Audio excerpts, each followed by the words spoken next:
Okay. This is very annoying. You don't have it already. Like that's not. Huh? No. What is this? Stop sharing. Afficher l'onglet, Microsoft, partager l'onglet.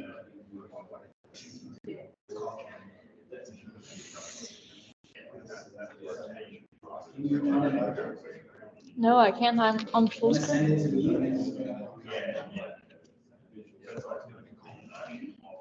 Is it bad? No, we're not doing it. I say no.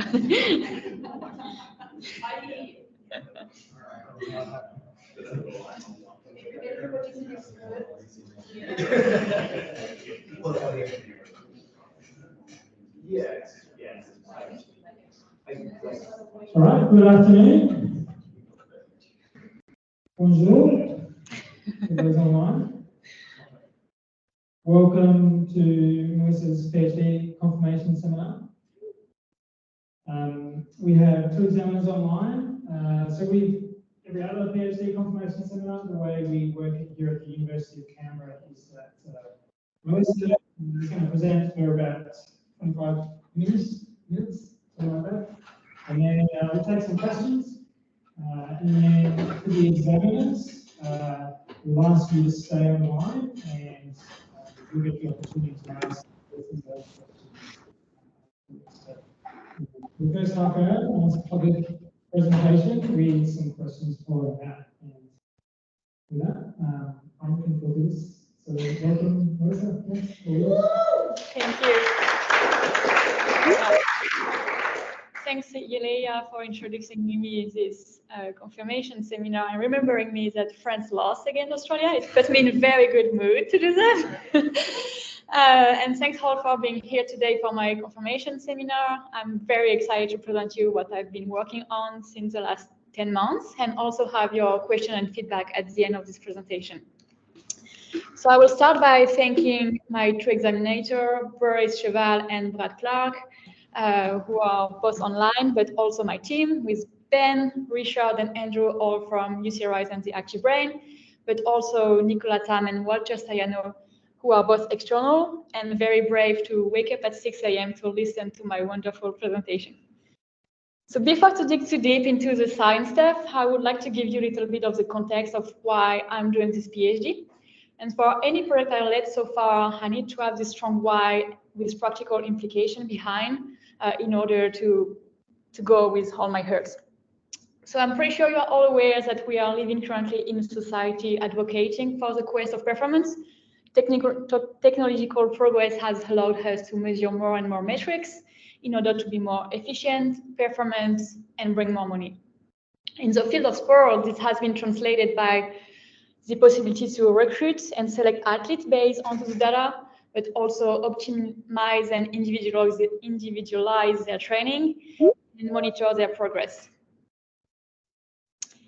As stated by Batisha Sain, which is an athlete I've tested a few years ago, at the end of this test, I was able to put an objective indicator on this feeling of having, since a few months, passed a step. It allowed me to drop certain thoughts that I had. I think it's a very good example showing that athletes are not only performance metrics, but they are also human with emotion and thoughts.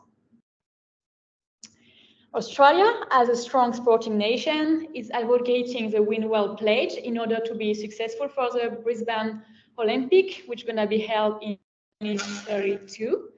And this Win Well Pledge states that how we win is as important as when we win. And by how we win, they mean that athlete well-being and the staff well-being need to be at the center of our performance strategy in order to attain a sustainable success. So these are very nice words, but how can we expect a change in this performance model from a performance at all costs to a performance where we account for the athlete as a human if we do not include those who are making the sport?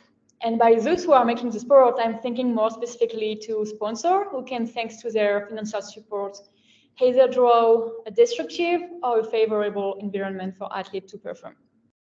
So this question pushed me to seek for an industrial partner in order to have the mean behind this ambition of impacting the world of sport. As a picture is worth 1,000 words, I will let you discover why on running is part of this project. There will be times when it feels like it might never be anything but a dream. Potential. Unfulfilled. But here's the thing. There is nothing more powerful than the human spirit. Nothing. So dream on.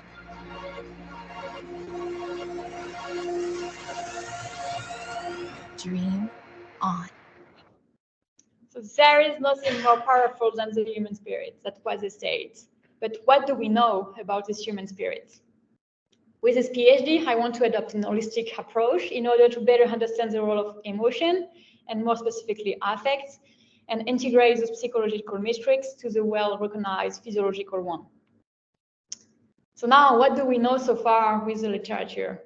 So basically, what athletes and coaches do when they want to progress is that they go to a sports scientist in order to obtain physiological data, and they can have the different metrics that we can see here. So the first one, which is the most famous one, is the VO2 max, which is the maximal capacity of the cardiorespiratory and muscular system to absorb, transport, and utilize oxygen. But also the lactate threshold, which is the ability of the athlete to sustain a high percentage of this VO2 max. Then the running economy, which we can compare as the efficiency of your machine to work, is completing this, this performance determinant. Lately, journals have shown that the fatigue resistance might be also valuable in order to be able to perform, especially on long distance, which explains that those three performance determinants might fluctuate over time under fatigue condition. And so having the ability to maintain this parameter during a long run is something that is very interesting. So now, how do we collect this data? Basically, we just put an athlete on a treadmill where we increase progressively the speed until we reach a point where we need to withdraw from the track. As you can see here, we are measuring ventilatory data in order to collect oxygen and this kind of thing. And if the athlete is ready to put himself into this kind of test, it's because he can have access to this kind of graph at the end, where you can see here on the horizontal axis, maybe you cannot, no, it's good. The speed where he ran, but you also can see the different physiological disturbance happening at this different speed. So here with the two circles, we can identify two different thresholds. So the first threshold is delimiting moderate to heavy intensity, whereas the second threshold delimits the moderate to severe intensity. At the end of the test, he has access to all those performance determinants within a report and can modify and adapt his training based on his own profile. If we call them performance determinants, it's because we can see difference between athletes from different levels. For example, if we take these two athletes with the recreational level athlete and the elite athlete, they of course have different speed at VO2 max. So the first one will have a 14 km/h speed at VO2 max, whereas the second one will have a speed of 21.2 km/h at VO2 max. But the interesting point is about that threshold. We can definitely see that the first athlete has a threshold, second threshold around 75% of VO2 max, whereas the second one has a threshold at 95% of VO2 max. So these are very interesting metrics in order to help the athletes to individualize and optimize his training.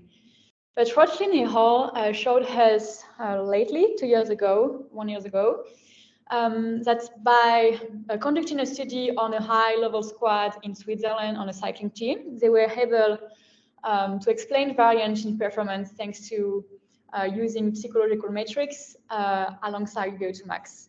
And what they found in this study is that 86% of the variance in endurance in performance was explained by VO2 max, gender, perseverance, and relaxation. And those two last ones are part of the mental techniques the athlete can use in order to be more performant.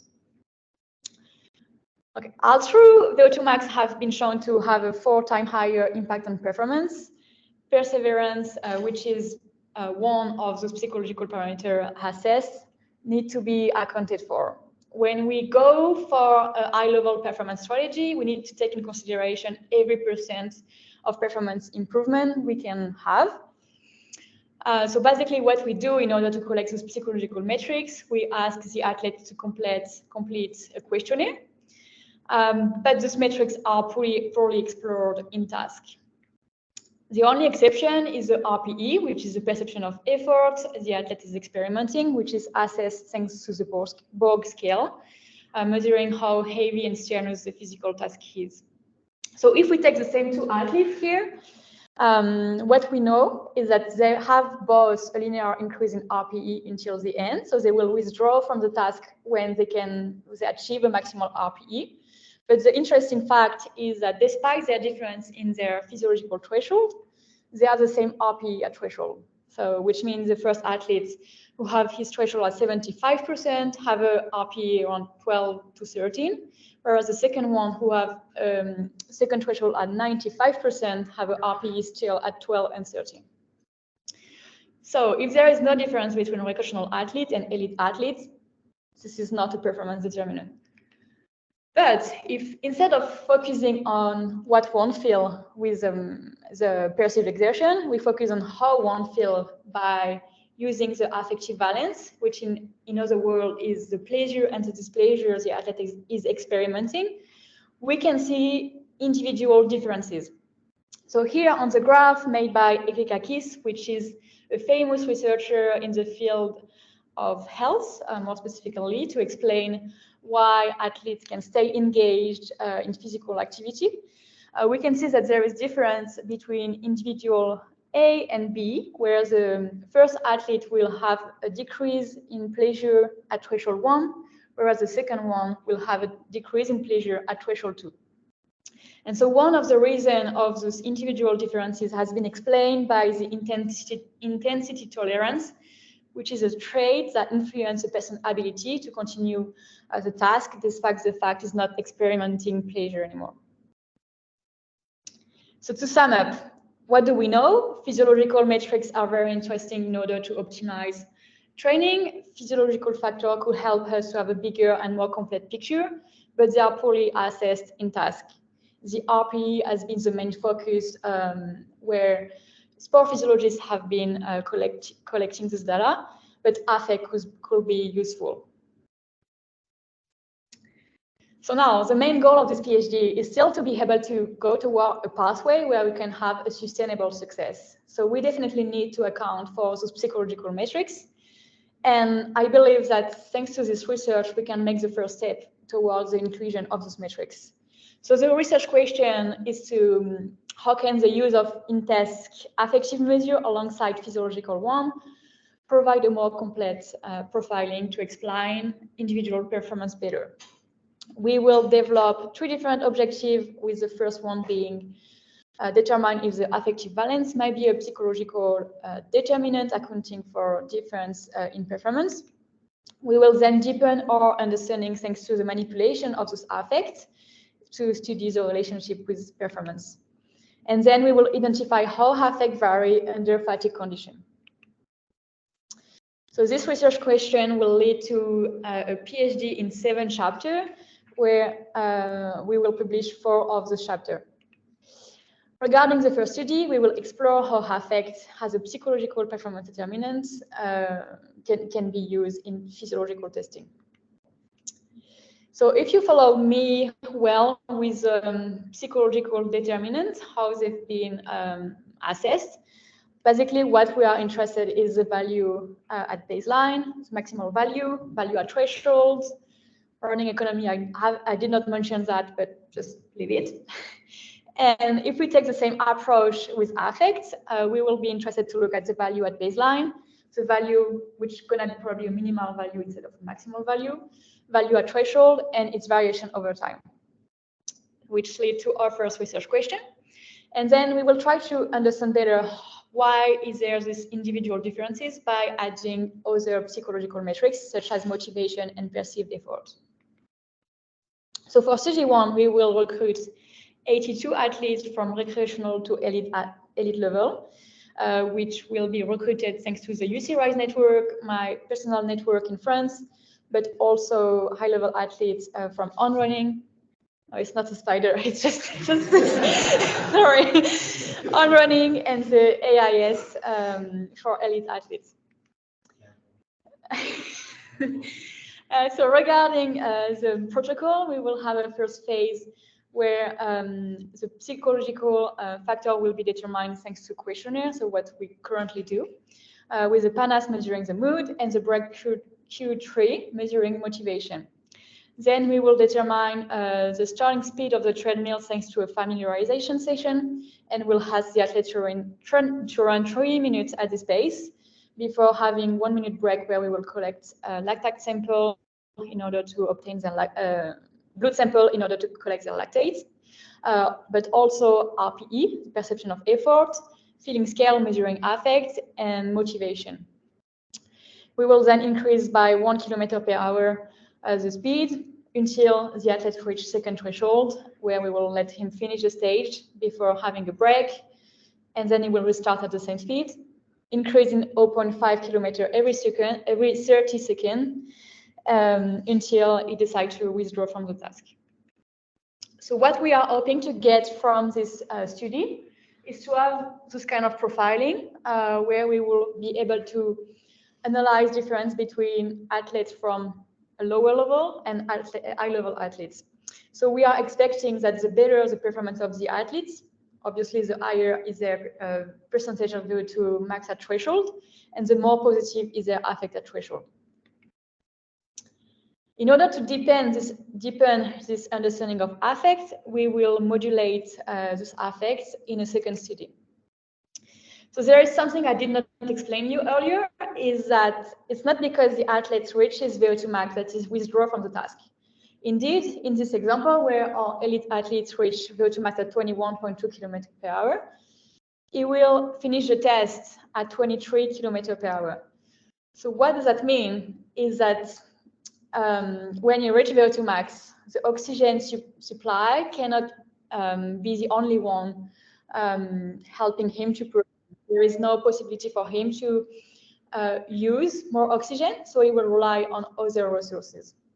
The first one is his anaerobic capacity, but the psychological side has also been mentioned as a parameter helping the athlete to hold this phase after reaching VO2 max. This is an hypothesis. This hasn't been tested, and I think it's worthwhile having a shot for that. So in study 2, we will try to, not just try, we will see how can affect at threshold predict how long the athlete remain engaged in the task after reaching their VO2 max. So for the study, we will recruit 20 athletes. We will exclude probably high-level athletes because we're going to have them to do 2 other VO2 max, and it's probably too much for their training schedule. Previous studies have shown that by modulating affect and having an increase in affect could decrease RPE and then increase performance. So what we're going to do in this study, as we have only the same level of athletes, we will modulate their affect thanks to 2 different conditions. So they will still do the same VO2 max testing, but in the first condition, they will have to look at the screen where they will be primed by pleasant affect, whereas in the second condition, they will be primed with negative affect. And this affect will be induced thanks to the use of a different picture from the AIPS bank. And we are hypothesizing to see that the higher is the affect at threshold, the longer the athlete can remain engaged in the task. So now, if you are still following me, we check for those 3 physiological performance determinants and their psychological match. And we're going to look in the third study at how the first one, fatigue resistance, impact affect, or more nicely said, how the variation of affect can be better understood under fatigue condition. So same type of recruitment of athletes, same type of population, but here we will have 3 different conditions. We will ask athletes to run 10 minutes at first threshold, then 10 minutes at 90% of their threshold 2, and finally 3 minutes at 105% of their second threshold. Yeah, it looks painful, Nick. You're gonna be a participant, don't worry. And we're gonna collect their perception of effort and their feeling scale at the end of each stage. In the mental fatigue condition, they will have to run a mental fatigue task during 45 minutes, which is a stroke task. And in the physical fatigue task, they will have to run at a 14 RPE intensity during 45 minutes before to complete the physical task. So what we want to do with this study is to better understand how affects fluctuate under fatigue. And in order to better understand this mechanism, we're going to look at the mental fatigue and the physical fatigue. So now, regarding the potential output we are expecting from this research, we're going to obviously publish a paper because it's what we have to do for a PhD, apparently. So 3 papers for each study, but also an opinion paper because we are bringing something that is probably not commonly used in the field of performance.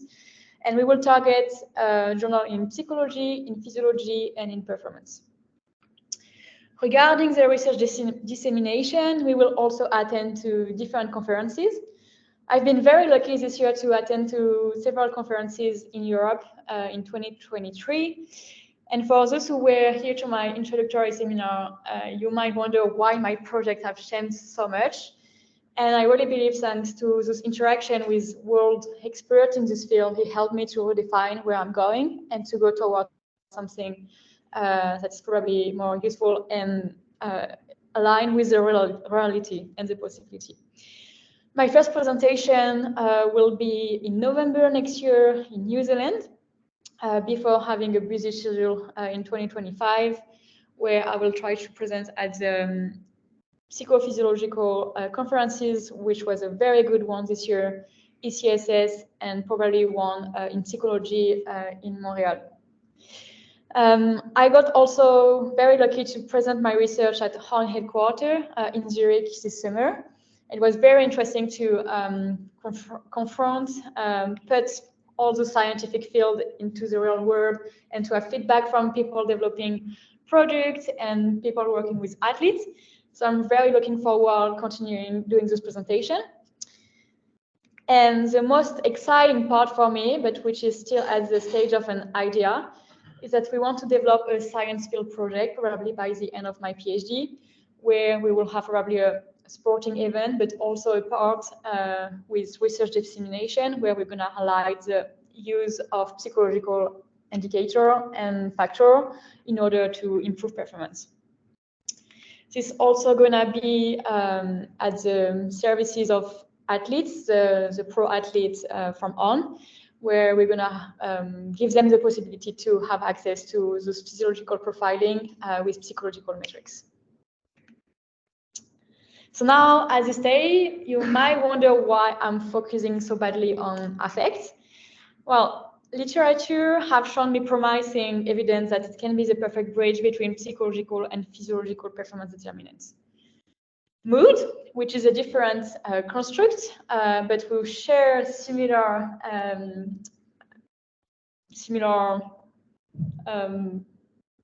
thing.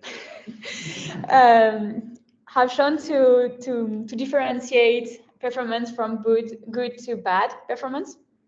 And the fluctuation in mood seems to be not, the fluctuation in mood cannot be explored in task because it's something that is more global and less fluctuating. And so we think that affect might be a good alternative in order to better understand how this fluctuates in a task. Now, if we take a step back and if we look at the performance of the athlete, when he tries to regulate his effort during a race, what's happening to my understanding, because it's a big mess in the literature, I can tell you. It's that there is a kind of a balance in his brain, where in one side there is how much effort he needs to put in, and in the other side, how willing he is to exert this effort, which can be known as the motivation. This is also relying on the motivational intensity theory by Brehm that you have here in reference. And the goal of this PhD is to understand how affect might explain this relationship. So basically, the more effort you put in the task, the more negative is going to be your feelings, the more negative is going to be your affect, and the more willing you are going to be to exert this effort. However, this doesn't explain why athletes slow down, keep up the pace, or decide to withdraw from a task. I believe that there is a cognitive process at the base of this balance, where executive function might explain how the athlete is regulating his efforts. And I think us as a field should also explore this field. Regarding the organization, I might go a bit fast because it's classic review of literature that we did this first year, and then we're going to collect 2 different periods of data collection. I'm also planning to go in Zurich for several summers in order to facilitate our collaboration with On Running, different conferences I've already mentioned, and 4 papers. So now, if I want you to remember one thing from this PhD, is how do we win well? I want this PhD to provide evidence that by integrating psychological metrics, we can now view the athlete as a human first and provide him chance for a longer and happier career. Merci pour votre attention.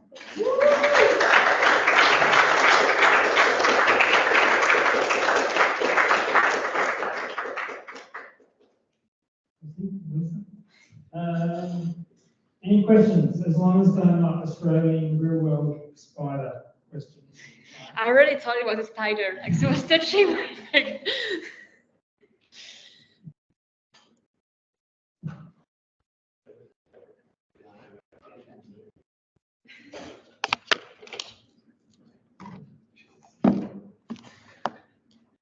Really nice presentation there, Melissa. It's always great to include a video, but I think you did really well. With study 1, you've chosen 3 minutes of maximal stages, which for your elite athletes probably perfectly fine. They'll have time to stabilize. Do you think that's long enough for your lower end athletes, your recreationally active, to actually stabilize in those physiological variables? Well, that's a very good question. Thank you. I read an article explaining that there is no difference between 3 minutes to 5 minutes. If you go under, it's a problem. But my main concern is my regular recreational athlete going to be able to maintain a 4-minute stage? It's like a very hard protocol that I was expecting by a shortening hit. Having like a 3-minute stage will be beneficial for him just to be able to keep up with the demand of the task. Will you think it's probably better to? No. I was just wondering, 3 minutes is quite short, but if you've seen something 3 to 5 minutes, it's a paper, and I think we probably need to consider that in a pilot study that we will conduct in order also to see how long it's going to take for us to monitor all those psychological metrics, because motivation scale has 6 to 10. So we have 1 minute to take the lactate sample, and then feeling scale, RPE. So it's going to be challenging. That's why we're going to try to do this pilot study in order to see if it's matching and realizable.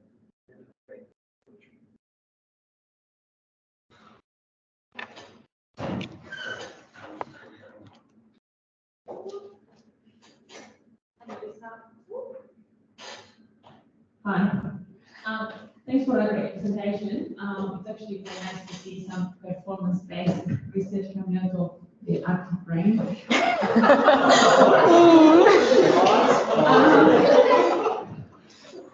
It's nice to see some performance-based research. I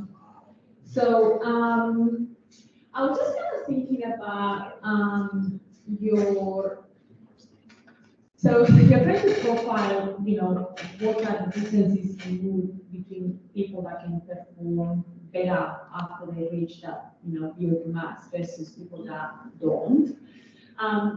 But I guess a lot of people would also say that what makes someone not give up is not genetic, but like it's just so deep into the personality, the character of the person. It's pretty much who you are and how you are, rather than something that perhaps it's easy to coach. I don't know. What are your thoughts in that? So, is your research going to try to profile and that's it, or do you think you can actually influence? And if you are thinking of that, how do you think you can influence that character-related aspect, I think? So that's a very good question.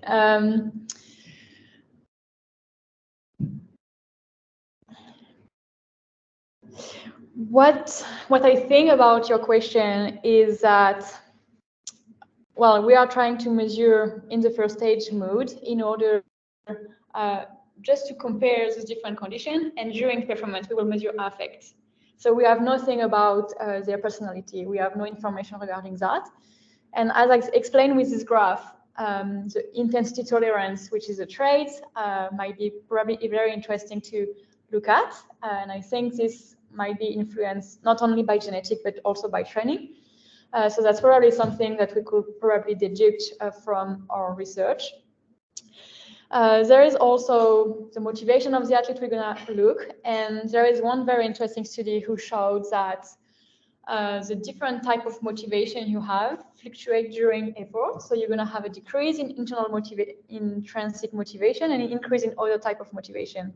And so maybe that could be also an answer of why those athletes are able to keep going, not based on their personality and how they're being educated and all the things, but more on their training. And I know we, as a team and a researcher, can also have a big impact on the fact that how long they can stay. So we're gonna have a script to follow with feedback to give regularly. And I'm sure you have a follow-up question. Yes, I do. So, I mean, what you say makes sense, but I guess you would also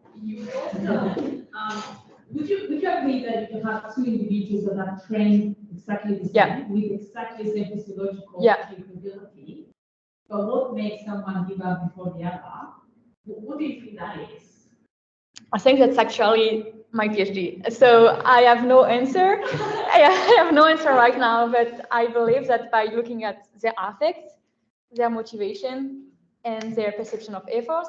Well, so my first theory was, okay, that's perception of effort. I'm pretty sure there is differences. When I test athletes, I can see that there is difference at threshold 2. And I think it's more based on how I've made them answer the question. Maybe they were not familiarized with the scale, because of a huge study with 800 athletes shown that there is definitely no difference in RPE at threshold. But the interesting point is, if there is no difference, there is probably a difference in the stiffness of this RPE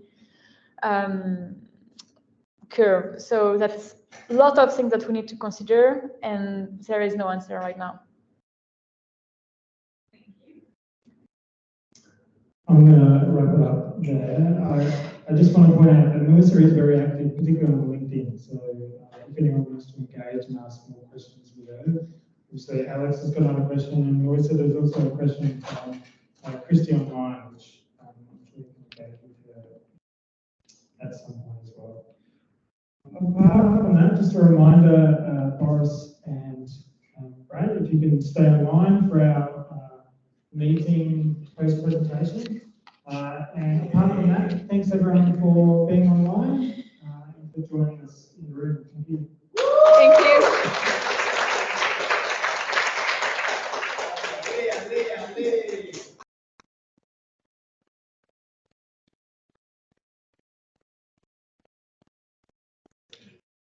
But you're going to think about this part. I promise you, I felt that I was, what is that? Oh yeah, it just took me off my presentation. I was like, there's something. Thank you. Also, no chance I'm doing that 3 minutes at 105%. No, you will. Zero. You're a good friend, Nick. For those online, just give us 2-3 minutes to catch up with you and reorganize ourselves. Merci maman, papa, Michel, je crois, et Julien, vous pouvez nous laisser parce qu'on va débriefer. À bientôt.